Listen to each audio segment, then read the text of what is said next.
Welcome back to the Buffalo Bull. I know it's been a couple of weeks since we got to get together, and this is episode 2. And so today we're going to cover kind of a wide array of a few things that have been brought up that we've been discussing with some guys over the last couple of weeks. I've been out of pocket, so I do give you my apologies. I've been out of pocket with work.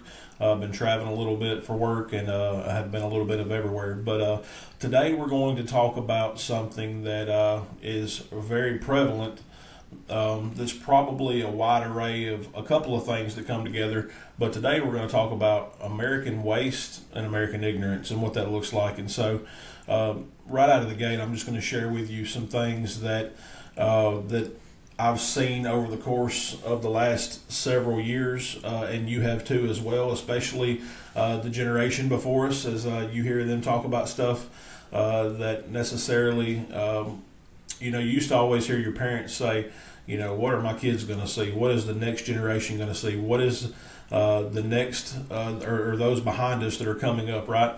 What will they see that, it was bad for them? And their parents and our grandparents used to say, what will our kids see?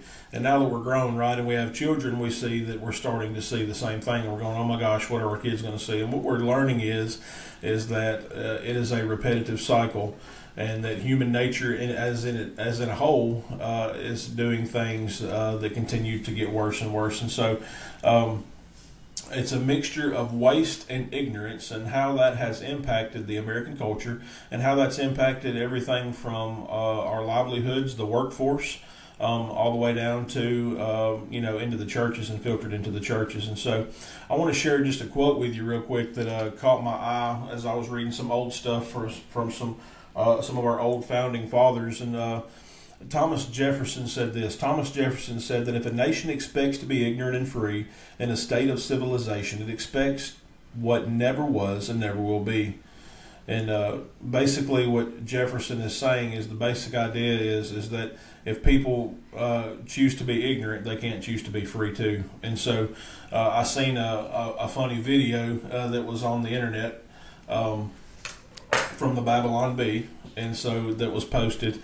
And it was basically a time traveler, and I encourage you to go check it out. It's a little funny satire, of course, and that's what the Babylon Bee is. By the way, let me just hashtag inside rail right here and inform some folks that apparently are still struggling to understand this. The Babylon Bee is a satire. That means that it's funny stuff. It's humor. It's to get you to giggle. It's for stuff like that. But the video was essentially going back in time, saying that they wanted to remove the government enforcing its will upon people and making people do things, and we want people to do it our way. I'm not going to get too deep off into the weeds and be the spoiler alert for you, but I encourage you to go check it out. The whole premise is that the same thing and the same ideals that we've been fighting for years have just been that. It's been going on for years. And so I share that with you because Thomas Jefferson's point hundreds of years ago, right at this point, was to say that a nation cannot choose to be ignorant and free at the same time. You got to choose one, right? If you're going to be ignorant, you got to deal with the repercussions of that. Likewise, also, anybody that's been around me for any amount of time has heard the saying that we've heard for years, that if you're going to be dumb, you better be tough. Well, that still applies today. And so I share that with you because we've seen a streamline of ignorance that's flowed into wastefulness, and the wastefulness physically from tangible things has flown and really derived into other things, into our own livelihoods. What do I mean by that? Well, the question for the day is can broken things be repaired? So 20 years ago, 25 years ago, if the washer broke, we repaired the washer, right? If the refrigerator goes down, we tried to fix it, or we call an appliance repairman, right? If the washer breaks, we call somebody that deals with appliances. If the TV broke, we used to have TV repair shops. Do you see any of those anymore? You don't see those anymore. And my whole point to that is can broken things be repaired? And when you think about that, repair versus repurchase, right? We have become a society that is the American wasteland. And so what does that look like, and what can we do with that? Well, the truth of it is that things can be repaired. Now here's the kicker to that. What does that mean, philosophically? What does that mean spiritually, what does that mean, in your life? Well, just starting in a very overall view, we're even seeing divorce rates. I understand before, let me go ahead and preview to this and hit my little side rail again, because I want to do that. I want to make sure everybody understands I am the product of divorced parents, okay? They were married before.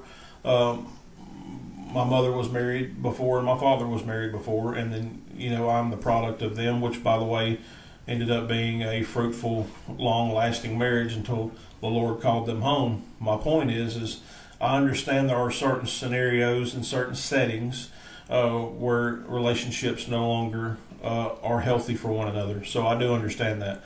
However, let me also say this. We're also in a time now in America where we see people, when the relationship doesn't work, they just throw each other away. They give up on one another.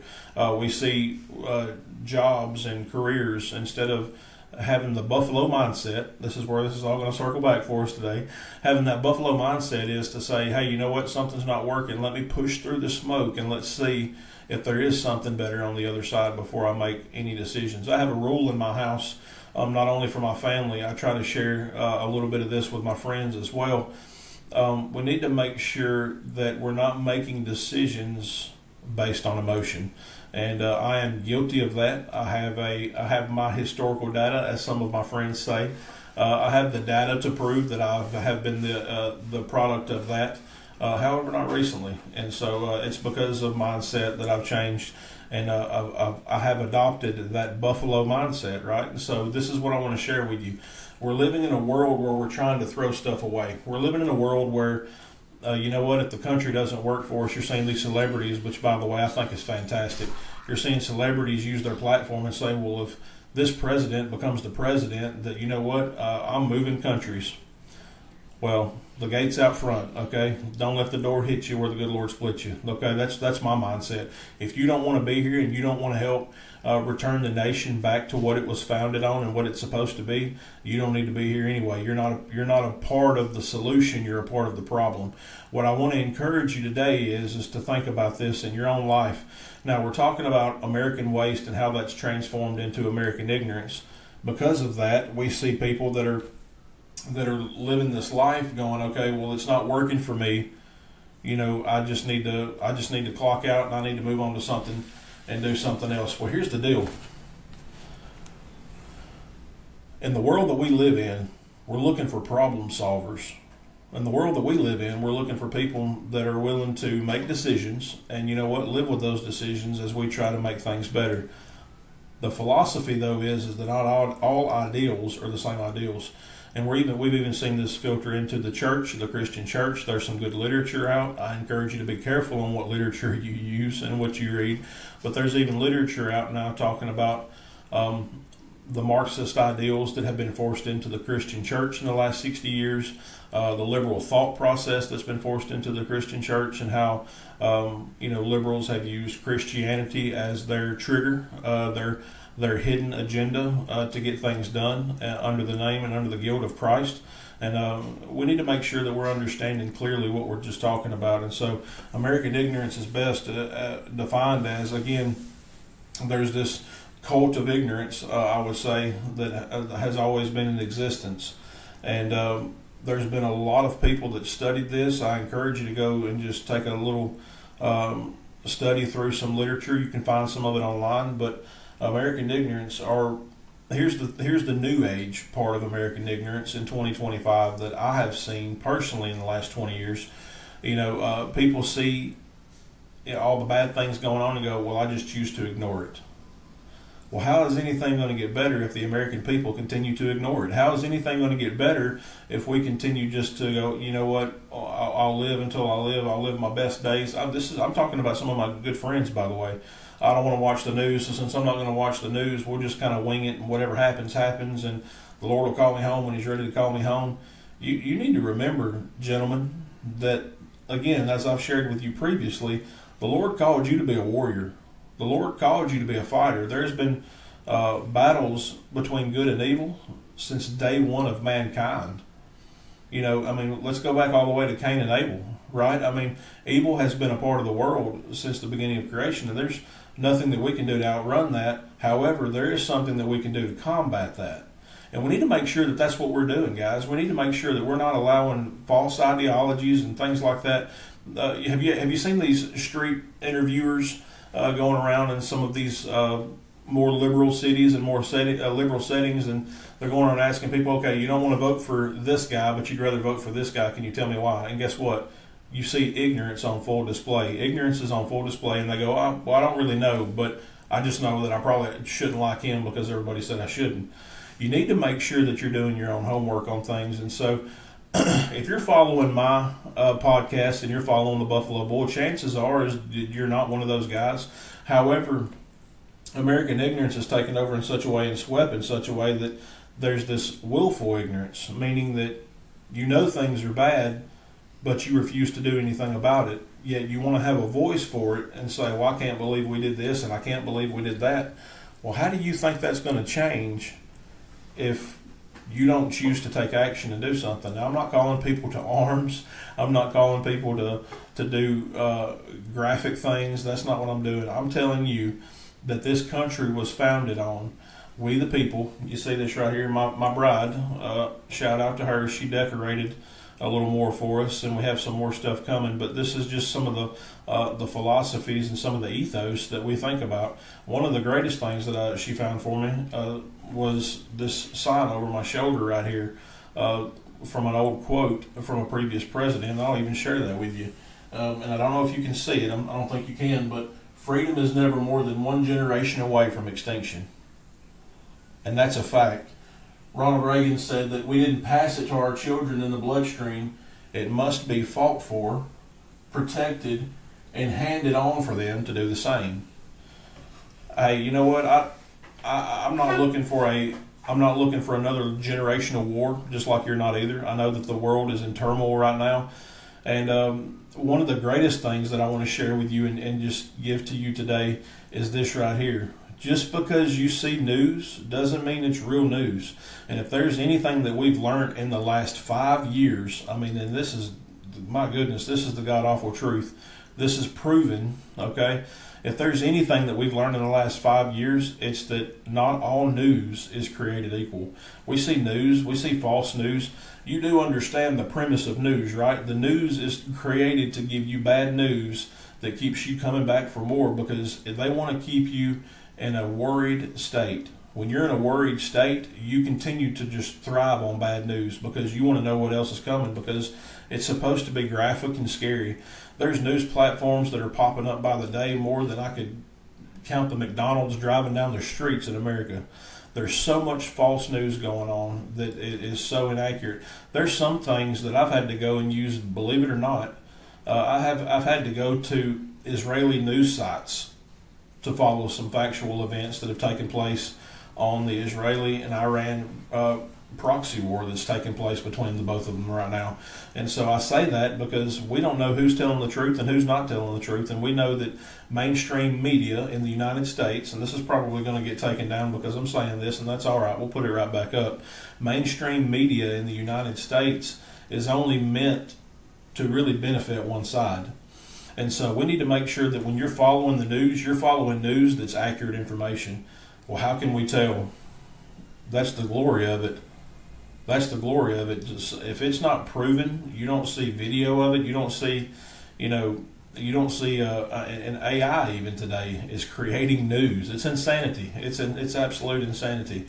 And so I share with you, the fact with you is this. The news that you listen to on the radio, even on your daily drive into work every morning, some of that news may not be real news because they're using the same outlets that you're using. They're using mainstream media to report news. And all the way from, I'm talking some major players. We're talking from Fox News all the way up to, MSNBC and ABC, NBC, CBS. Some of these guys are absolutely in the pockets of people that pay them money to report something. And we've seen just over the last few weeks, we've seen reporters that released false information that was to benefit their party, just to degrade another. And so all of this is fear-mongering. What I'm telling you is that a state that is in constant worry and in constant fear will eventually go with the emotional bad decision. And that's the whole point to what I'm talking about. And and I would just share with you again. Everybody's like, "Well, Trump's trying to put us in war," and Trump's trying to get us in World War III. I need you to understand, in my opinion only, and you can take this for what it's worth.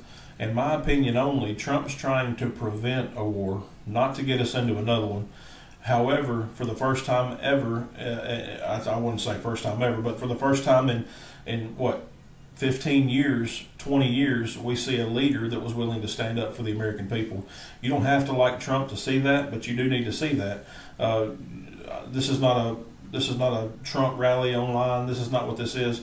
I'm telling you that you have a president that's not going to allow the American people to be taken advantage of anymore. Are there going to be growing pains while he fixes all the atrocities and all the graphic, horrible things that have happened to our economy, to the American people, the blue-collared worker?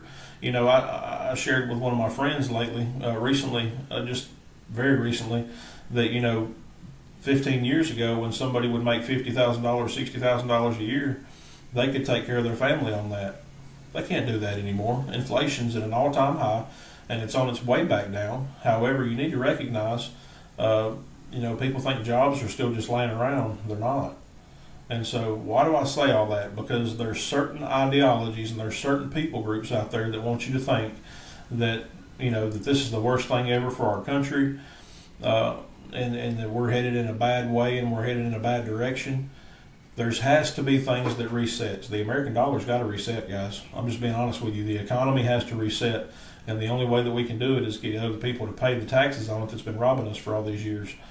There's major players that we shop at every day that has been in the pockets of China. There's people that we go to every day that me and you thought that it was American made.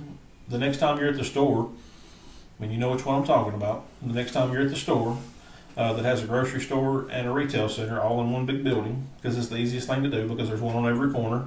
There's one in the urban parts of town to the country. You can find everywhere a Walmart that was founded on American core values. Are they still? Because, I would encourage you to find out who did the major funding for the No Kings rally and who helped fund that and get that off the ground by giving the money for it. You can look that up too. The daughter, the CEO of Walmart, has been funding the No Kings rallies to stand up and protest against the government. Why is she doing that? Because most of her products come from China. And so she's saying the tariffs were costing Walmart money. Let's just think about this for a second. I want to process this, and you stay with me here. Well, most of your products come from China, but you made a killing off the backs of the blue-collar American worker, charging $5, $6 for a gallon or a jug of milk. That's a problem. Charging $15 for a $5 plastic toy, that's a problem. The American dollar and the American economy has got to reset itself. Why am I sharing those little snippets with you? It's the American ignorance.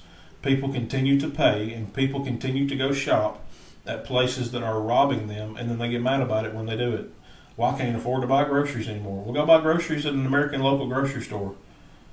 Oh, well, it's the same price there. Okay, but you're keeping the dollar in America. You're keeping your grocery money inside of there's two or three Alabama local grocery stores that have chains that you can go shop at. I'm encouraging you to just wake up. And I'm not trying to be the old cliche saying that we've been hearing for years, everybody needs to wake up, or I'm awake now. No, I'm asking you to just start paying attention to what's going on in your country.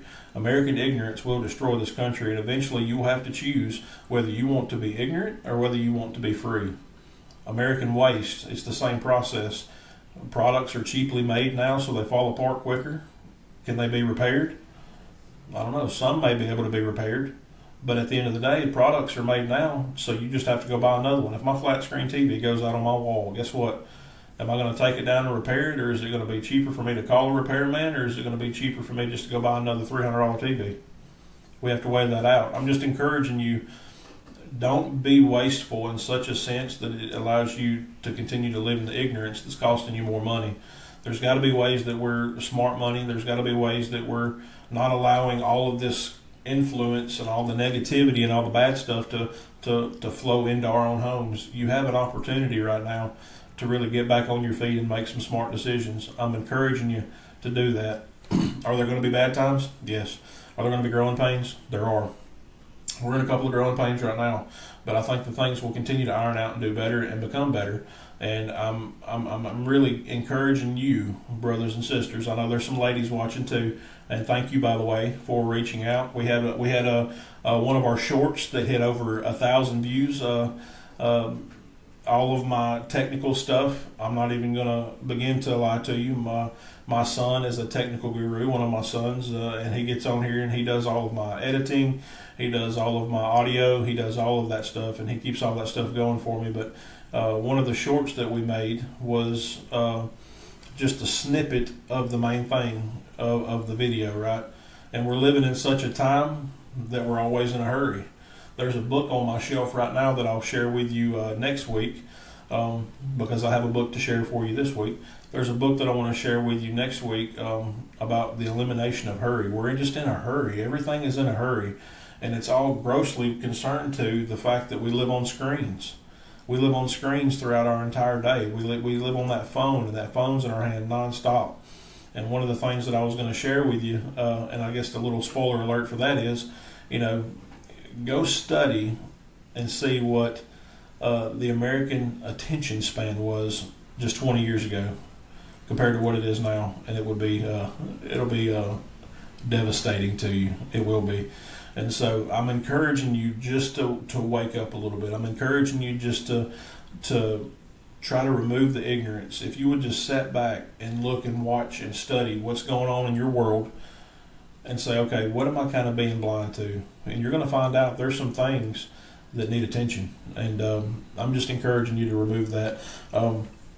That will for ignorance can continue to wash down over our relationships. That willful ignorance can continue to wash down over our day-to-day lives. One of the things that I encouraged everybody recently that was in a little group that I was a part of, we were out here sitting around the grill and had the grill burning and the kids running and playing and, having a good evening watching the sun go down. And one of the things that we were talking about was understanding, your health. I'm by no means am I like this super healthy person. Okay. I've been trying to do better with myself and make some smarter decisions. Drinking a lot of water, right? Trying to pound a lot of water. And I say all that because, if you know your body is not in good shape, do something about it. And if you're a dad and you're a husband, you don't owe it not only to yourself, you owe it to your bride. You owe it to your children. They deserve to see the man that God created you to be.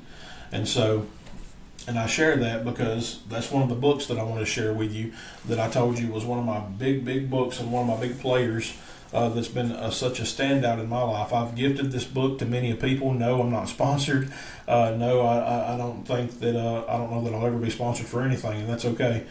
But let me just say this. I encourage every man to go get a copy of Wild at Heart. Wild at Heart by John Eldredge. You've seen me put up some of those quotes, some of his sayings, some of his philosophies, but I need you to understand how God created you, man. How God created you. And listen, God created you to be the warrior. God created you to be, to do battle. How many of you remembered when you were a child, you would run around in the woods with a stick that was your rifle or your bazooka, and you would play war with sticks, and you're like, oh, we don't want to teach kids violence. You don't have to teach kids violence. Violence is a part of the nature of society and life. You can either teach them how to take care of themselves, and you can teach them how to appropriately and properly use weapons. I'll say that, and people don't have to agree with me. My goodness, I know nobody's going to agree with me, but you need to look behind me to understand who you're talking to and who's talking to you today. People need to understand to be able to defend themselves. We have so many victims in the world, and we don't have enough protectors left. Mike Rowe even was talking about how the American working man is all but gone. We're on the very fringe of the very last little thread of the fabric of manhood where there's skills because everybody wants to sit on their couch and work remote. You're losing welders, You're losing farmers by the day. You're losing skilled operators, carpenters and plumbers and electricians. You know why the rates have gone up so high? Because everybody's looking for the easy way out. Everybody's looking for the dollar. We've got to do better, guys. We've got to do, look for a skill that you think you would enjoy and go learn the skill. I mean, the American working man is all but gone. The American working man is but finite. And if you work in the workforce right now, and if you work in the workforce or in an industrial setting, a factory setting, you're going to find out real quick it's hard to get workers right now. I wouldn't even where I'm at right now. We had, my goodness, we had 2 spots open that went to 130 applications that dwindled down to less than 10 that were qualified, and half of the 10 showed up for interviews. Why do I share that with you? Because the American working man is all but gone. And you need to understand that the American working man was what this country was founded on.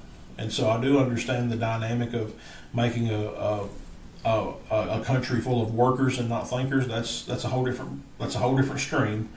I understand that. You can be a working man. Listen to me very carefully.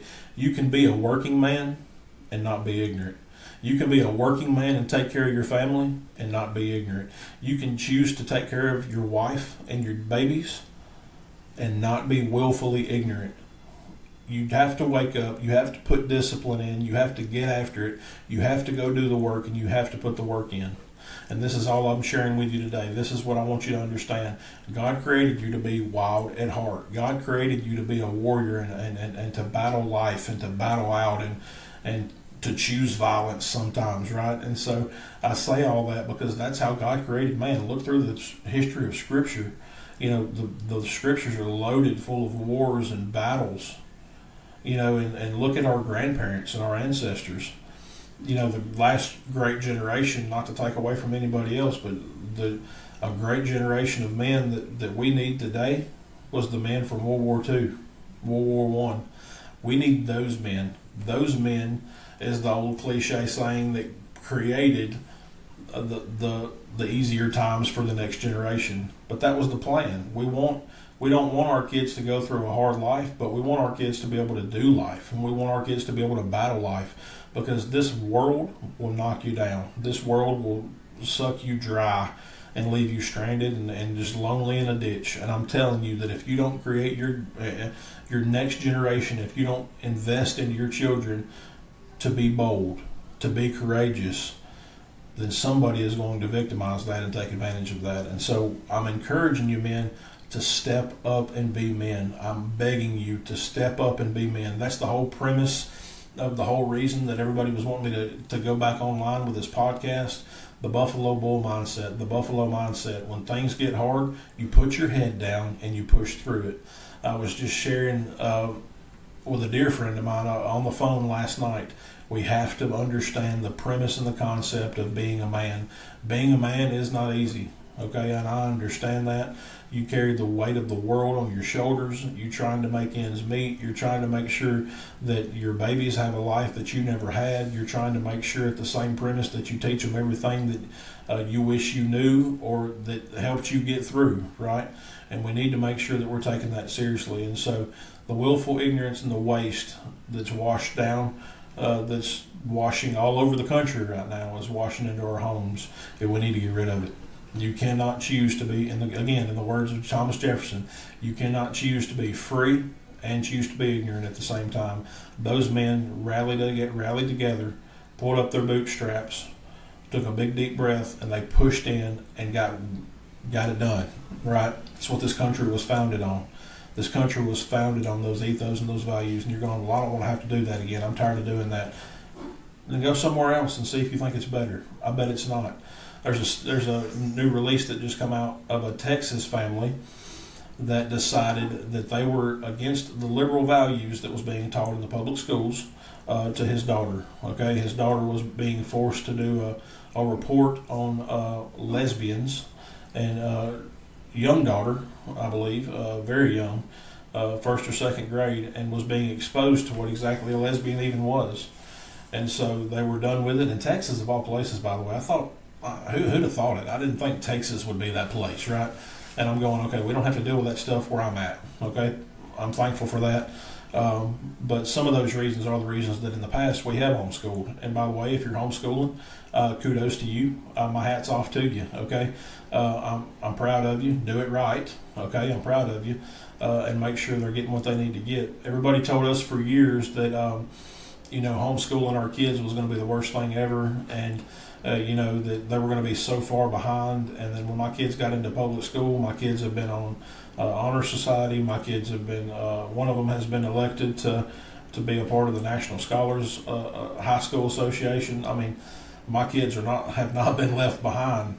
My kids got the attention and the one-on-one attention that was needed from the school system. And so if you get lucky enough to get into a good school system, then that's fine. I don't have a problem with the public school system doing what it's supposed to be doing, but teaching your kids ideologies and stuff that you don't that you don't agree with and that you and I disagree with is a completely different thing, right? And so I'm just saying, hey, you know what? This Texas family goes, hey, I'm tired of living like that, and I'm not beating on them either. I'm not. I feel bad for the situation they're in, but they decided to up and move to Russia, and the father said that he would agree to move to Russia and become a Russian journalist, and then lo and behold, and guess what? The last 3 weeks he's been on the front lines. Russia put him on the front lines, and he's on the front lines of the war with Ukraine right now. Saying that he was sold a false bill of goods. What did you think was going to happen? Where did you think it was going to go? What did you expect good to come from anything? You moved to Russia. Guys, that's willful ignorance. There's other places in the United States where you could have relocated to get a better life for your family. I didn't again think that moving away from Texas, I think you could have moved to the other side of Texas and done better than that, right? But he moves to Russia with his wife and his daughters. And now his wife's out in the street begging and pleading on a video on Telegram saying, please, American government, step in, and save my husband. You moved to Russia. What did you suspect was going to do great? How did you think that was going to get better? The other side of the world is in war right now. Why would you do that to your family? Not hating on them. I think this is a picture of ignorance. I think it's a picture of willful ignorance. And unfortunately, God bless him and Lord protect him. Keep his family safe. Bring him home to his wife. Bring him home to his babies. But you made a choice. And so every action will have a reaction. And so I wish him well. I hope he gets back home soon. I hope they get out of there. And I bet that he would be able to speak to me and you if we got the opportunity to say, we made a bad move. We made a bad call. We thought it was great here. They agreed with our ideologies and our philosophies. That's great. Here's a picture of exactly of what I'm talking about. People saying, well, I'm leaving America because we don't agree with America anymore. Things are not better on the other side. My father used to tell me all the time, he'd say, the grass is not greener on the other side. You know what it takes to make grass green? Out behind every red barn is a big pile of... That's right. Make sure that we're making smart decisions and not loaded with emotion, and we're being smart about what we're doing. We're thinking it through, because it's not only you that you're affecting. You're affecting your wife. You're affecting your children. Now, you may not be thinking about moving to Russia right now. God, I hope not. But let me just say this. You coming home and not being engaged with your children, that's affecting your family. You coming home, not really having anything to do with your wife other than, hey, make me dinner and put me to bed, you're affecting your family. You're affecting your relationships. Your family needs the alpha male that God created you to be right now. Your family needs you to lead. Your wife needs you to be a manly man and be a husband. Your children need you to be a father. It's time that we get together and we rally together and we become the men that you were created and designed to be. And so I encourage you guys, Wild at Heart by John Eldredge. Again, I've gifted this book to many people. As a matter of fact, I'll do this for you. I'll do this for you, gang. You share this video and this podcast this week. Share this podcast and tag me. Share this podcast and tag me, and I'll enter you into a drawing. And I'll tell you what I'll do. For everybody that shares the podcast, I'll enter you into a drawing for the swag. I know a couple of you. Hey, shout out to Sykes. I know Sykes has been following with us. Sykes and I were blessed to work together previously and had some good time and some good investment with one another. Good guy. There's some other guys that are following along that are all over the place. We got some guys following from Florida. We got some guys following from Texas. We got some guys following from all over the Southeast, and it's good. We want this to spread, though, right? We want it to become a thing. So do me a favor. I want you to share today's podcast and then tag me. And then what I'm going to do is I'm going to enter you into a raffle along with the book and some swag, some Buffalo Bull swag, okay? And what we're going to do is whoever enters into that drawing and shares the post, I'll put you through the run, and we'll pick 3 people. We'll pick 3 people to get a copy of Wild at Heart from me with a little personal note and the Buffalo Bull swag, okay? So share this video. I got to know that you watched it, right? So if you've made it 35 minutes into the podcast with me, I know that you're sold out and you're riding with us. Share the video, share the podcast, tag me in it. I'll enter you into the raffle, and then what we'll do is I will contact you if you've been selected. So moving on, what does this look like in the church? I'm hearing a lot of guys lately, and I know you're hearing me say that. I really do. I talk with a lot of gentlemen, a lot of fellas. I talk with a lot of guys all over the country, and some not in the country, right? And so some of them have shared with me that, you know, I've been trying to do my Jesus thing, right, and share the word with people as much as I get the chance to. And here's my opportunity. This was just sticking out to me. Well, God knows who I am, and God knows that I'm not worth it, and God knows that, you know, I've done some things that are not good, and God knows that I'm a bad guy. Save all that, man. We all have. We've all done stuff that we're not supposed to do. We've all done stuff that we're not proud of. We've done things that we're ashamed of. And can I just say that there's nothing that you've done, nothing. There's no sin that you've committed that is greater than the grace of Jesus Christ. And so trying to get people to get plugged back in, and I know there's a struggle in the church right now. That's the next episode. But today's scripture reading that I wanted to share with you was just a reminder. I wanted to share with you and remind you who Saul was. Saul became Paul. And I share that because Saul was out killing Christians. And I'm confident that I've shared this with a lot of you. Saul was out killing Christians, but God knew who he called when he called him. And I need you to remember that. And I've had to remember that a lot in my life, especially the last 20 years. God knows who you are, and God knows who he called when he called you. And so I was reading through 1 Corinthians, and I just want to share this with you. In 1 Corinthians chapter 1 and verse 25, it says, "For the foolishness of God is wiser than men, and the weakness of God is stronger than men. For consider your calling, brothers. Not many of you were wise according to worldly standards." Let that sink in, guys. "Not many were powerful, not many were of noble birth, but God chose what is foolish in the world to shame the wise. God chose what is weak in the world to shame the strong, and God chose what is low and despised in the world, even things that are not, to bring to nothing things that are, so that no human being might boast in the presence of God. And because of him you are in Christ Jesus, who became to us wisdom from God, righteousness and sanctification and redemption, so that it is written, let the one who boasts boast in the Lord." I share that with you guys because God knows who you are. God knows who he called. God knows who he's in the process of calling, whether it's for reclaiming your victory and salvation, whether it's reclaiming your freedom in Christ, whether it's finding Christ for the first time. There's an opportunity for you to understand clearly that there's nothing that you've done that can outrun the grace of Jesus Christ. And if you feeling called and led, and you feel like the Lord's pulling on your heartstrings to really get right, hey, drop me a message, call me, text me. Some of y'all have my contact info and stuff like that. Listen to me. There's an opportunity for you to find grace at the foot of the cross, okay?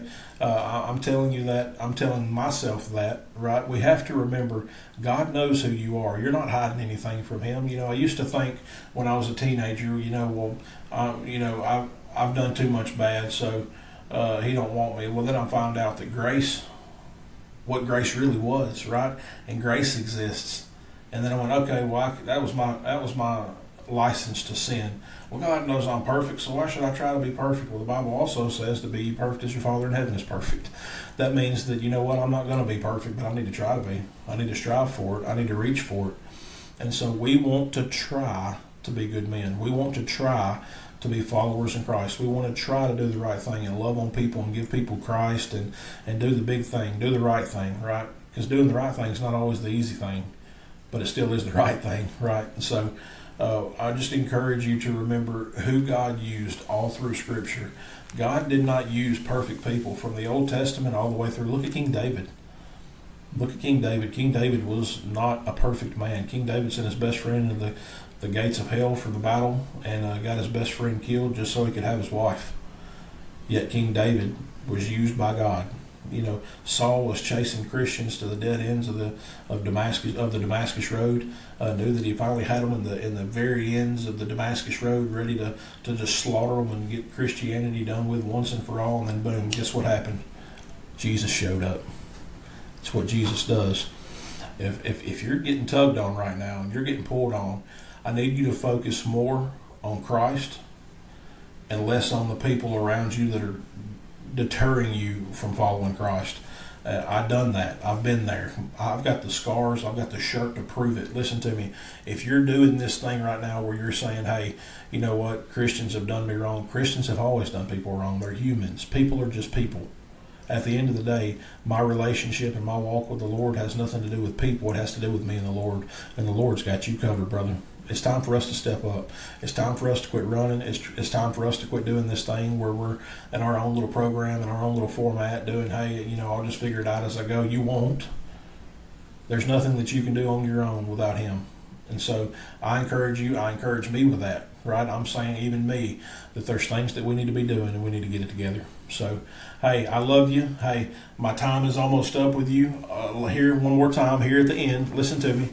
Wild at Heart, John Eldredge. That's my book to share with you for the week. Men, it's time to read. It's time to get off the screens and it's time to read. Well, I don't like reading. Well, you better figure it out, okay? It's a great challenge for you. It's good for your brain. It's good for your mind. It's good for your muscle function and your motor function. Your motor function. It's good to keep your brain box oiled up. Doesn't matter what your body looks like if the motor don't run. You understand what I'm saying? So need to make sure that you're taking care of yourself. Hey, your family deserves it. It's time for us to be men. It's time to man up. No white flags. No white flags. No surrender. Head down. We're going to push through the smoke together and we're going to get to the other side together. I love you. I look forward to it. Hey, make sure you share this podcast and tag me and I will enter you for the next swag drop and the book drop, okay? If you have any questions, reach out to us. Show us some love. Make sure you're sharing the info and the page. We're going to put up a couple of shorts and some stuff like that now that we're back in the rhythm of things. Hey, great news, guys. If you're like me, football season's around the corner, right? So, hey, let us know who your favorite team is, by the way, too. There will be some time coming up in the very near future where you're going to see some other faces on here talking about sports with us. I'm excited to get a dear friend of mine on here who is kind of our sports guy. He's our sports analyst, we call him. He's doing a great work, and he's a lot sports savvy. He's more sports savvy than I am, and so I'm looking forward to having him on here in the near future too. He's going to touch on football for us, obviously, because football season's coming up. He's going to touch on some football and give us an update on what college football looks like across the land, and particularly SEC, because we're an SEC house, right? And so, but we're going to share them all. We're going to touch them all. We're going to touch on everybody. SEC ball. We're going to touch all the other conferences and see what the other teams are looking like. We're going to see who's the powerhouse. We're going to see who's going to show up this year and who the sleepers are. Right? There's always a sleeper in football. That's why we love college football. So, hey, we're looking forward to it. We're looking forward to being able to get into that with you as well. It's not going to be just strictly just serious and wisdom and beating on you. That's never my intention. If you're listening along with the Buffalo Boy and you've been following us and you're going, man, he's just beating on us. I'm not beating on you, baby. I'm loving on you. I'm trying to just share some light with you. one of my favorite Latin quotes that I've seen that I've used for 10 years, over 10 years now. There's always light after the darkness. And so, and in other words, there's always a chance. There's always a chance to do better tomorrow. So if today was a bad day, tomorrow's a new day. If the Lord graces us and blesses us with another day, then it's time for us to do something with it. So let's go big with it, okay? I love you. I look forward to it, and I always thank you for following the Buffalo Bull.